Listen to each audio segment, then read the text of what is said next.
Hey folks, before we get into today's podcast, I wanted to let you know about our upcoming QCon software development conferences. We will be back in person with QCon London this April the 4th to the 6th and online with QCon Plus May the 10th to the 20th. Join the world's most innovative senior software engineers across multiple domains in person and online as they share their real-world implementation of emerging trends and practices. You can learn more about the events at qconferences.com, and we hope to see you there.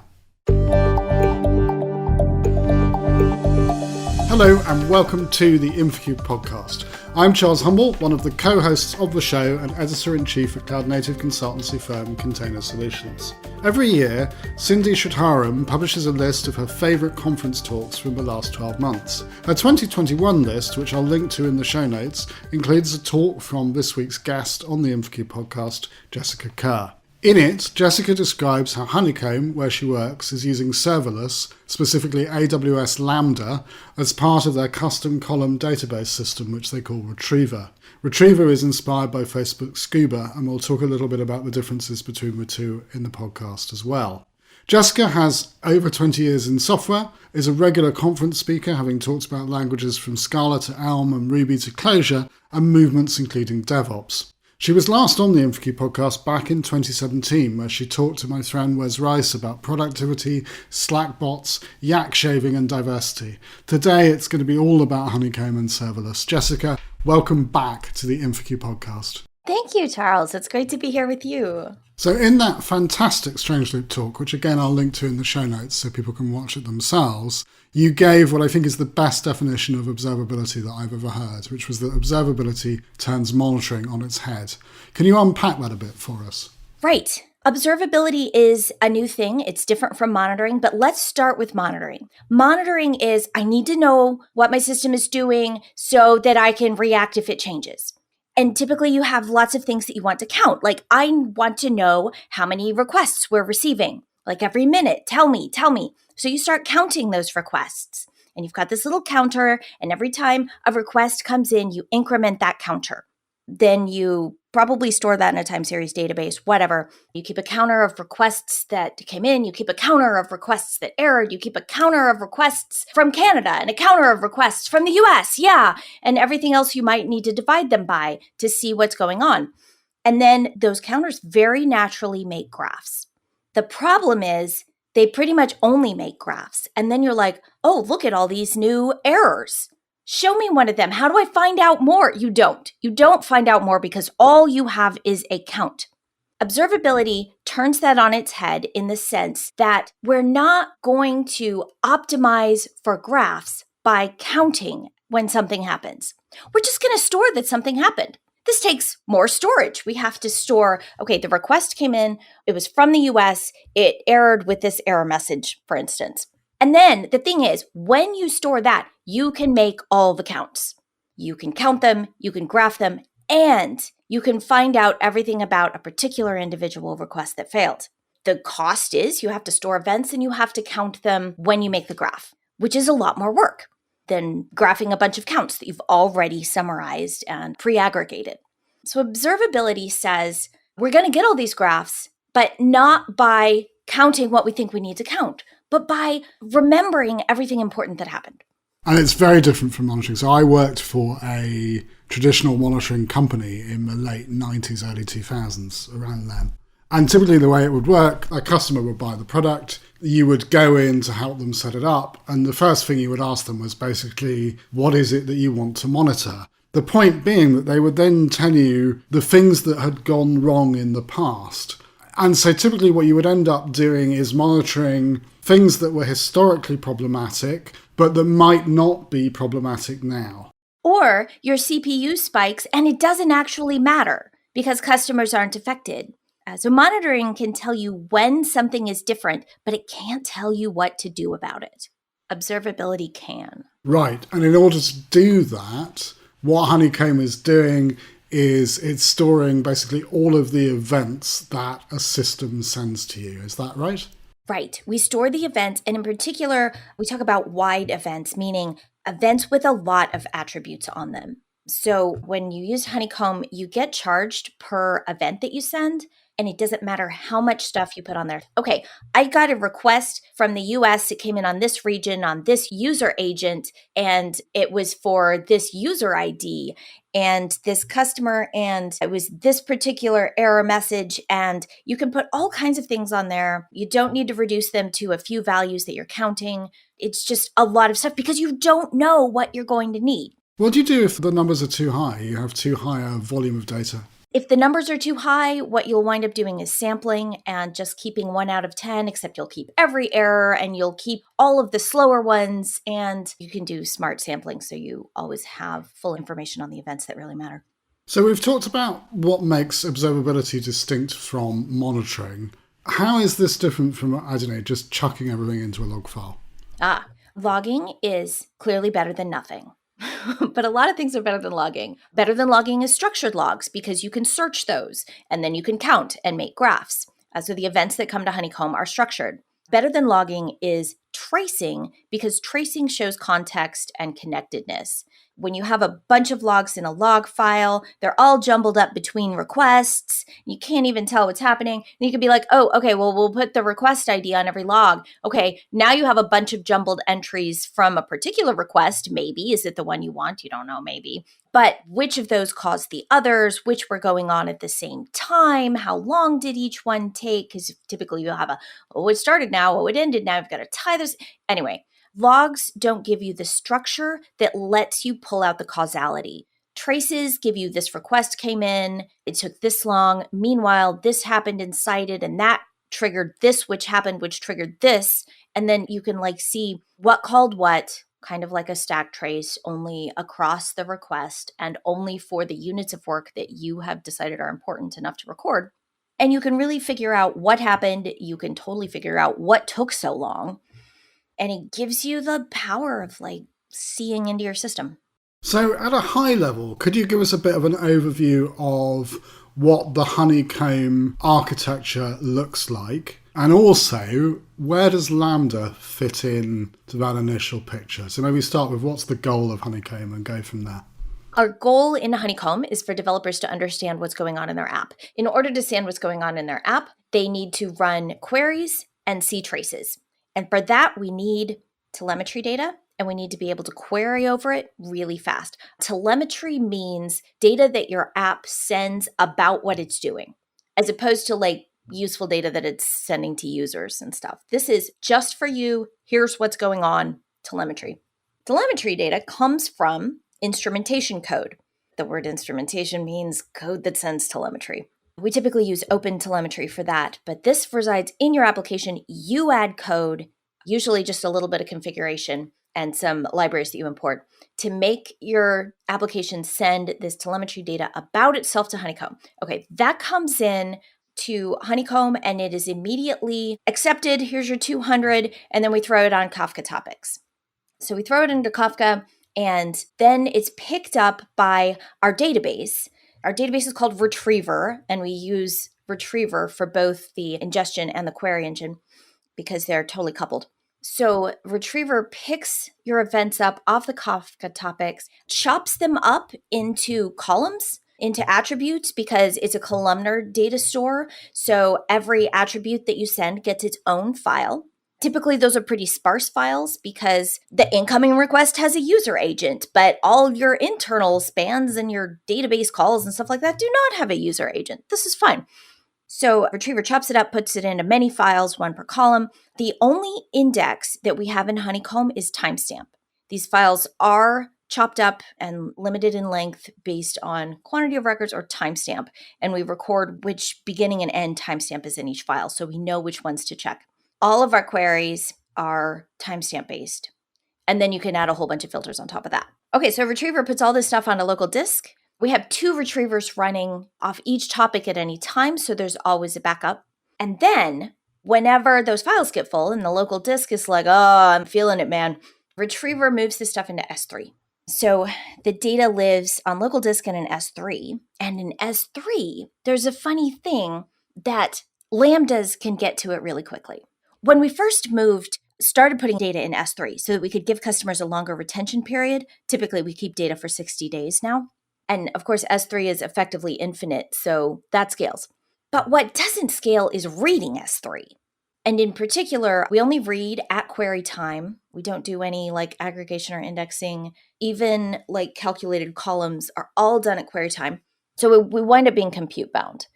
It's not even network incoming read data. It takes a lot of CPU to read all this data and run your query over it.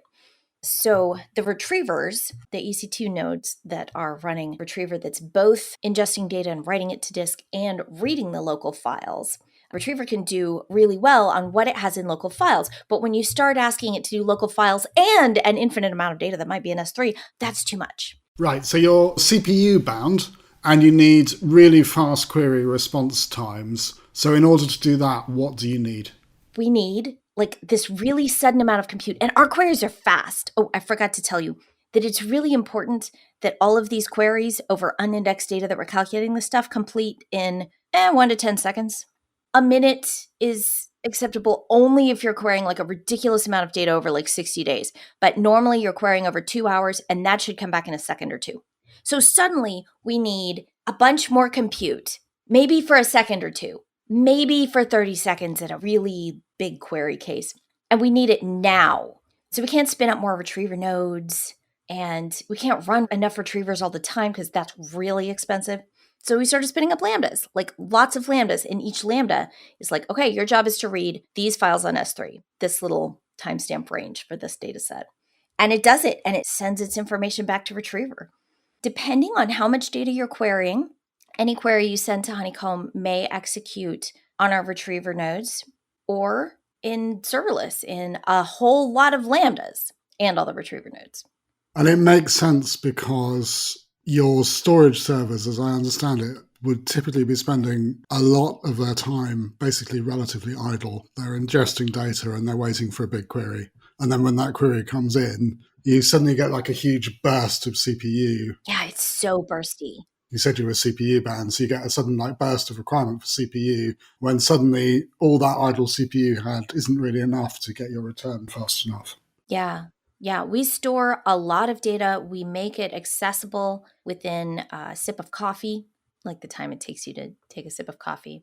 And we do this efficiently. We're super, super efficient at our use of AWS. We're always tweaking how we use AWS. We work with them, the new Graviton processors. We were one of the first people to test those out and write about it. We're really efficient with that. And part of that is, when do we run more servers? When do we spin up Lambdas? When do we use spot instances? There's a bunch.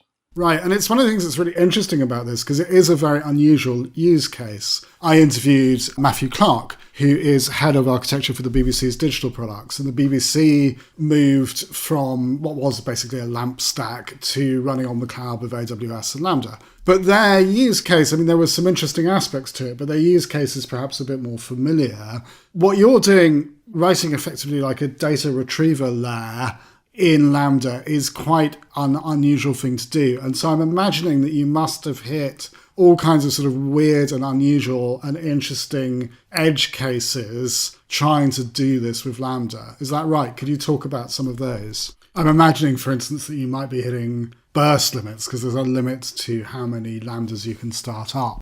Right. So there's a limit to how many Lambdas you can start up at one time, the burst limit. And I don't know, maybe it's 1,000 to start with. You'd have to look it up to see what it is today, for instance. And then if you continue to run Lambdas, like if you keep that 1,000 full for a whole minute, then Amazon will increase your limit a little bit until it gets to the absolute concurrency limit.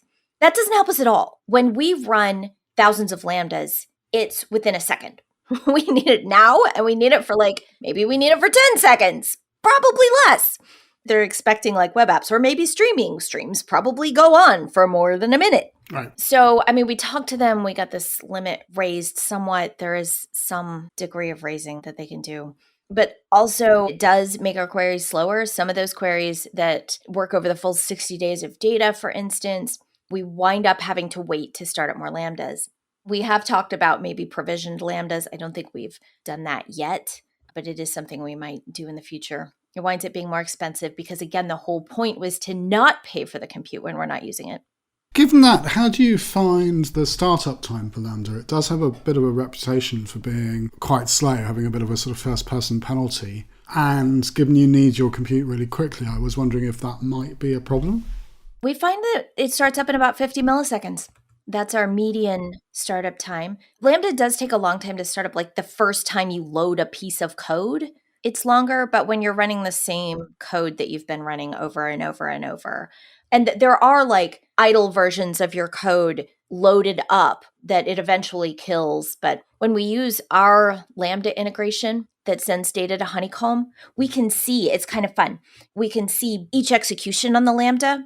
I'm running your function now. It's doing this thing. Here are all the activities in it. Okay, now I'm done. And then it has to make sure it sends that back to us before, well, actually it goes through the logs, so it's okay. Sends that to the logs before it exits, because as soon as it exits, as soon as it returns a value, man, you can't do any cleanup, because Amazon immediately puts that Lambda to sleep. But we can also see with our Lambda integration in Honeycomb, we can see the stretch of time that the Lambda like loadedness thing has your code ready. You can see it waking up, you can see it running something, and then it goes to sleep, and then it runs and then goes to sleep. And all this goes into the logs and comes through to Honeycomb. So you can see like how many of your Lambdas were loaded up at a given time. We have this concurrency operator in Honeycomb now where you can ask how many of these were happening at any given point in time. And so you can see, oh, now there's like 1,000 of these loaded up at a time. Now there's 2,000. Oh, now it's dropped off because they've gotten idle. We built this concurrency operator specifically for this case of how many Lambdas are we running at once, which is important to answer, how much is this query costing us? Right.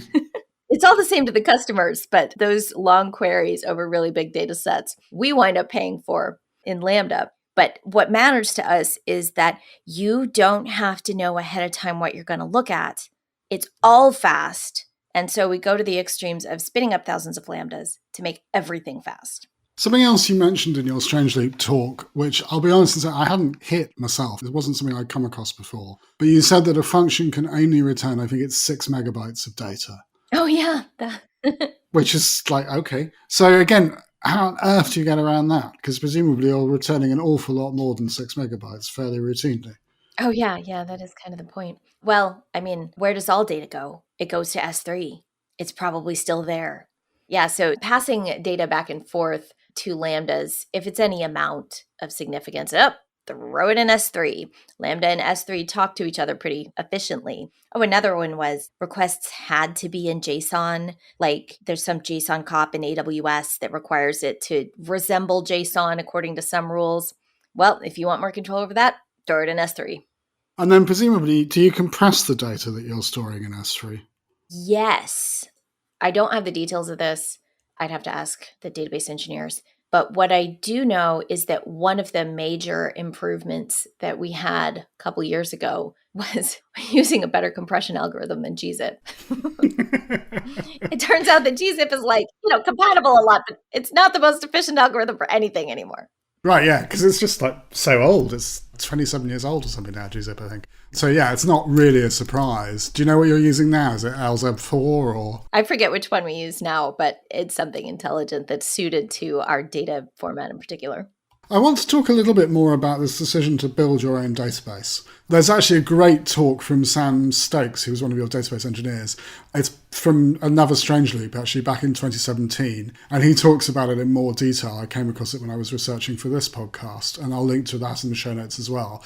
But given that, building your own database is one of those things, it's like doing your own cache or rolling your own security. It's just like, why would you do that? So why would you do that? Why build your own database? Yeah, we did. We had to build our own database. Charity and Christine, who founded Honeycomb, looked at the existing databases that are out there, and there's time series databases that hold counts, which are useful for monitoring. That's great if you need to track the weather, but we actually care about causality and determining it. So they didn't work.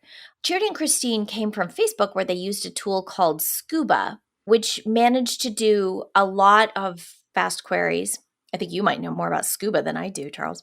Oh, I doubt that. But one of the things, I have read the Scuba paper. And again, I'll link to that in the show notes as well. But one of the things about Scuba is because it's Facebook, and obviously they have to all intents and purposes, limitless money. So one of the reasons Scuba is able to do such fast querying is because basically it's holding everything in memory. Whereas what you're doing with Retriever is you're needing to send stuff to disk, whether that's local SSD or S3. So I think that's one of the sort of distinguishing features between the two systems. That said, I'm imagining there are other major differences. So because otherwise you just implement Scuba again. So what are some of those other major differences between the two?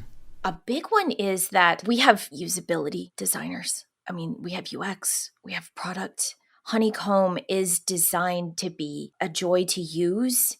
Our backend is unique and it is necessary to make these queries fast, which is necessary for observability to be responsive and let you drill down into the problem and keep your attention so you don't have to go get a cup of coffee and get distracted while you're waiting for your Splunk query to come back. But in my opinion, it's the front end of your usability platform that, it makes your experience. It really brings your data to you. And Scuba was designed by engineers to do whatever the heck that engineer wanted to do that day. And Honeycomb is designed to really help engineers figure out what's going on in their system. It helps with onboarding. It helps with sharing information with the rest of the team between SRE and dev, for instance. There's a lot that's different. And a lot of that filters back to the query engine, the operators that we support, the part where we don't index, you can define derived columns. And it did require its own database to make these queries ridiculously fast without pre-aggregation. Most databases, if you want something to be fast, you build an index on it, which slows down writes. We cannot slow down writes. Oh, another thing, besides the queries being fast, you also have to be able to see your data within 5 seconds. Usually it's more like 1. So when you send something into Honeycomb, you see it immediately. You don't need to wait 10 minutes to find out if requests are really dropping or if the ingestion is just slow. Right, so we can't slow down writes. And we have to make everything fast, including new derived columns that you just came up with and we didn't even know anything about 10 minutes ago. But we're calculating that all on the fly. And then the things that we can use to make it fast are the stuff like partitioning by timestamp, are the columnar data store, because usually when you're graphing anyway, you're looking at a few columns to filter by and a few columns to group by, and then whatever aggregation we're doing in real time. So the columnar data store is another optimization. But we have a very specific use cases in some ways, like every query has a timestamp, and completely general use cases in other ways, like you have to be able to graph anything, filter by anything, group by multiple things. I think that's unique to Honeycomb. And it's its own problem space. And then we have to do it with a ridiculous quantity of data, and we do it in AWS, and we somehow make this efficient with just a lot of attention. So it's a custom database. It is not easy to run, but you know what? It's central to our business, and we do have an entire team of engineers that keep it running and keep it efficient on AWS and are always looking at it and always improving it. And that's what it takes. That's why you don't want to write your own database, because then you don't just write your own database once and then use it. You write your own database forever. Right, yes. Because it has to keep getting better and keep staying running and keep staying efficient and getting more efficient. As Honeycomb scales, we keep making those queries faster and we keep accommodating more data. And yeah, it's an ongoing work all the time to keep this database best in class. And it is a really interesting problem. You've got no predefined schema. You're multi-tenanted. You don't pre-calculate indices. Yeah, when we see an attribute, we're like, oh, guess that's in the schema now. Absolutely, which is kind of bizarre when you think about it. You're basically storing, it's like time series and raw event data. And then you've got very distinct operations that you're needing to perform. So like histograms, presumably percentiles, count distinct, those kind of things. Right, but we do all that based on your events. Yeah, we store the events in time-stamped chunks. And then we create histograms based on them, as you ask. And we haven't even talked about Bubble Up. Well, I was just about to, so tell me about Bubble Up. Bubble Up is another thing that I find really unique to Honeycomb. But it's where you're looking at your heat map of latency, for instance, and you're like, oh, look at these slow requests. Why are some of them slow? And you draw a box around them. And then Honeycomb does a statistic analysis on all the attributes in there and shows you which ones are different. Oh, these ones were from Canada. Maybe Canada's slow today. Or these ones were all from T-Mobile network. So that's something unique that Honeycomb does. And it can only do that because it's not just creating a histogram of duration for every 10-second interval. It knows which events were slow and it knows everything else attached to those slow ones. Now we're coming towards the end of our time. And what I'd like to do is just get you to step up sort of several levels and think about where observability is useful. Is this primarily a tool for SREs, or does it have wider use? We talk a lot about observability for like SRE, observability in times of crisis, when things are slow or expensive in our case, and when things are erroring and what's causing the failure and how do I drill down to that. But I'm a developer by background. I'm not ops, I'm not SRE. And I really like observability for knowing what's going on in my code in real life. So something that I'm focused on now that I'm at Honeycomb is how do we use observability in the development process, like while we're coding. And because a big goal of Honeycomb is to get developers not afraid of production. Production is your friend. If you want to know, hey, are people using this concurrency operator? You can go to production and find out. And that makes me really happy because as a dev, I'm not satisfied with writing code. I'm not satisfied with writing code that's correct or code that's elegant somehow in its magical abstractions. I want to write code that's useful to people.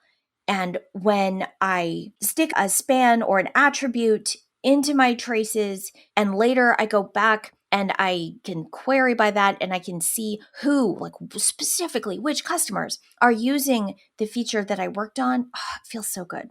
Yeah, I completely understand that. I mean, I'm sort of more of an ex-developer, but I completely get that sentiment. And it's interesting, I mentioned at the beginning of the podcast that I worked a long time ago for a sadly now defunct monitoring vendor, APM vendor. And there you were selling the product to the ops team. And one of the things that's different, I think, now, we've said that the world has hopefully shifted to something which is more DevOps oriented.